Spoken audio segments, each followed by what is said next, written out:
in Malaysia, in Jordan.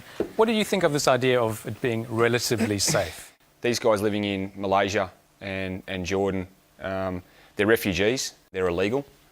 And that was something that I learnt throughout the journey was these guys aren't safe. They've got their bags packed. Every one of those Chin refugees had their bags packed, ready to run. On that raid, had the cameras not have been there, I think it would have been a lot more heavy-handed. They get whipped. The whipping is still a punishment in Malaysia. So, I mean, how can you do that to be safe when you can't get a job? For me, safety is to be able to go to work, earn a living, come home and go to bed at night. Well, Adam, we saw quite a...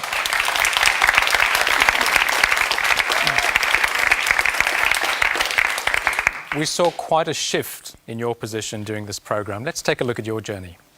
We're spending millions of dollars on housing these criminals. Do you feel for people that are coming here legally? They're going through all the right channels to come to Australia legally rather than you coming along on a boat? How much do these guys get paid? We are volunteer worker. Volunteer. These guys are here 9 hours a day. They're here 9 hours a day for free. Yeah, they work here for free. How do they feed their families and get money? They give us shelters and food here, and that's enough for us. I mean, at home, guys labouring have got a paycheck to go to get the luxuries in life, and these guys have got nothing. What do you think about Jordan as a place of first refuge? Well, my answer to that question is they've got a shit-house life here. There's no permanent solution for them here. They can't get a job.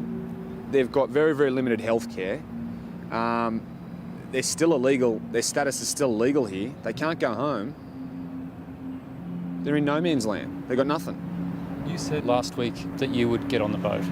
Yep. What would you do if you were here? Same thing. Do the journey. Get on a boat.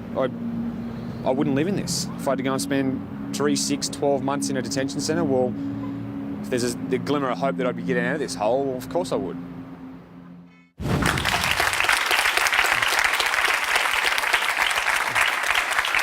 Well, Adam, we certainly saw the emotion in your face and the shift that took place in your attitude. We'd like to welcome now Adam's mum and dad who are joining us in the audience, Ian and Cheryl. Welcome tonight.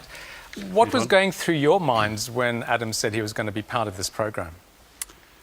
I suppose initially I thought just stay at the beach as a lifeguard because you don't know where the hell you're going to end up. But Adam's always been a fairly determined young fella. We were a little bit surprised when we found out that we wouldn't have contact with him, and he didn't know where he was going and neither did we. And then when we found out there was no contact whatsoever, mobile phones handed over, passports taken and wallets taken, well, we thought, well, you know, we're going to get a bit of peace for the next month. This is terrific. But there was always that element of worry because, you know, we are caring parents, and to be quite honest, when he came back and we found out where he'd been, I'm really glad that we didn't know where he was going to.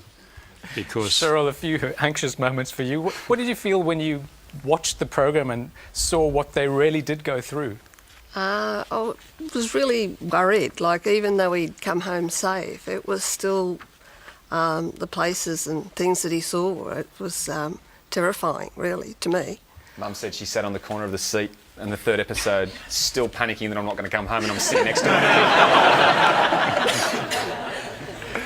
It was an amazing journey. Did you, Adam, identify a particular point where you started shifting your perception about the situation? I think it must have been Villawood. Going to Villawood Detention Centre was probably the first moment where I felt like I could actually throw down some tears.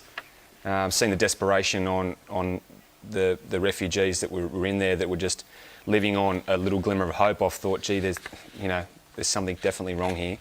And coming out of there, yeah, I was definitely shaken up from it. It certainly was an incredible moment. Let's have a look at it.